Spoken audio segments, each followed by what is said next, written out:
Les conséquences du syndrome Kabuki sur la vie quotidienne des personnes malades varient d'une personne à l'autre, comme vous avez pu le voir dans les témoignages de Hugo, Léna et leur maman. Il est absolument indispensable de proposer un accompagnement par les médecins et également sur le plan médico-social, sans oublier la famille bien sûr. Hugo a été scolarisé à l'école du village jusqu'à ses 7 ans avec l'accompagnement d'une AESH. C'est une personne qui accompagne les élèves en situation de handicap. Si je vous donne ça, Hugo, vous me dites quelle heure il est? Il a ensuite fait 5 ans en Ulysse primaire et 3 ans en Ulysse collège. 45. 8h45, ok. Il aimait beaucoup les apprentissages scolaires, mais à cause de ses problèmes de rotule, il a dû intégrer un institut d'éducation motrice à l'âge de 15 ans. Beaucoup d'aménagements ont été nécessaires, aussi bien au niveau humain qu'au niveau informatique. Et moi, ce qui m'intéresse, ça fait combien? 5 plus 5? 10. Et il a aussi eu un emploi du temps spécifique pour pouvoir bénéficier de toute ses rééducations. Mais je veux qu'à chaque fois, on mette des cubes de différentes couleurs. Ça veut dire... Tout cela a été décidé lors de PAI, de projets d'accompagnement individualisé, avec les enseignants, le CESAD et la MDPH. Oui. À partir de ses 15 ans, à l'entrée en IEM et face à ses problèmes moteurs plus le Kabuki, toutes les portes des apprentissages scolaires lui ont été fermées. Est-ce que vous avez une enveloppe comme celle-ci dans votre cartable? Non. Aucune? Non. Vous pouvez aller vous asseoir. Donc Léna est en classe Ulysse primaire depuis 4 ans déjà. Donc l'Ulysse, c'est l'unité localisée pour l'inclusion scolaire. Donc elle a un maître adapté, une AVS dans sa classe et la mairie met en place exceptionnellement une ATSEM pour aider le maître. Donc aujourd'hui, c'est toi, Léna, qui fait le service. D'accord? C'est une classe qui est à part dans l'école primaire, mais ils peuvent aller de temps en temps dans les classes normales. Donc la classe est adaptée selon leur niveau. Suivant, Léna. Edouard. Ou suivant. Léna B. Alors, mademoiselle Léna B. Nous ne savons pas encore quelle orientation elle aura au niveau du collège. Avec les familles, on regrette profondément la disparité de l'offre géographique, notamment au niveau des soins, au niveau des structures, au niveau des suivis, des accompagnements. Et c'est un point qui est tellement important au niveau du handicap.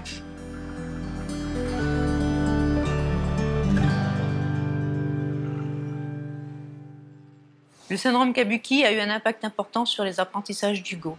Fatigabilité, manque de concentration. Il a appris à lire sans difficulté, mais à cause de ses problèmes de dyspraxie et de motricité fine, il ne peut pas écrire. Grâce au traitement de texte et à la motivation des enseignants et de l'ergothérapeute, il a pu contourner ses difficultés de graphisme. Hugo a une très bonne compréhension verbale, un vocabulaire riche et une très bonne mémoire. En revanche, il est en très grande difficulté avec le raisonnement mathématique et les notions abstraites. Bonjour. Bonjour madame. Merci. Jusqu'à l'âge de ses 20 ans, il a eu une séance hebdomadaire de psychomotricité, d'ergothérapie et d'orthophonie. Vous votez par carte bancaire? Oui. Je vous en prie. Opération contact.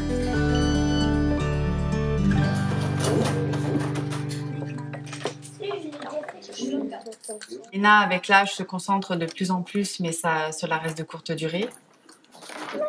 Elle est lente au niveau des activités où elle a du mal, notamment l'écriture, parce qu'elle a des difficultés de motricité fine. Elle a besoin d'aide complémentaire sur tous les gestes de la vie quotidienne et pour l'aider, elle a beaucoup de prise en charge. Talon. Talon. Comme on dit chez nous, elle a un emploi du temps de ministre. C'est bien, dis donc. T'as tout écrit. Non, il y a pas rien. Il y a quelque chose qui va pas, là? Tu crois? Ben, je vais te donner les mots, puis tu vas vérifier. Oui.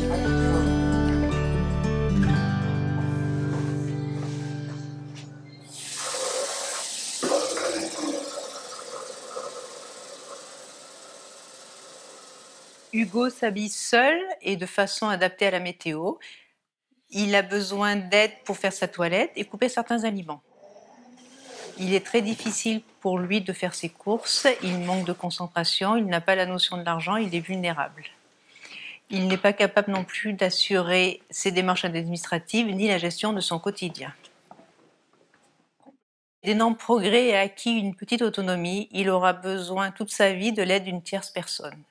Il aimerait faire les choses seul, mais depuis quelque temps a pris conscience que c'était très difficile pour lui. J'en ai. À manger. Ici. Alors, qu'est-ce qu'il faut faire? Quoi? Quoi? 3 Manger. noisettes. À manger. Allez, vas-y. Léna a un vocabulaire d'une petite fille de 3 ans et demi, avec une difficulté de phonation assez importante. L'orthophoniste a travaillé dès le plus jeune âge avec 3 méthodes, donc la langue des signes, avec les mots, donc papa, maman, avec la méthode Macathon, donc c'est des petites images simplifiées avec le mot écrit dessous, et la méthode Borel, donc par exemple c'est un son avec un geste, donc le P, le A. Nous à la maison on fonctionne avec des photos et des images pour simplifier la communication et la compréhension. Ouais. Alors, bref. Rien du tout. Tu passes ton tour. Allez, à moi.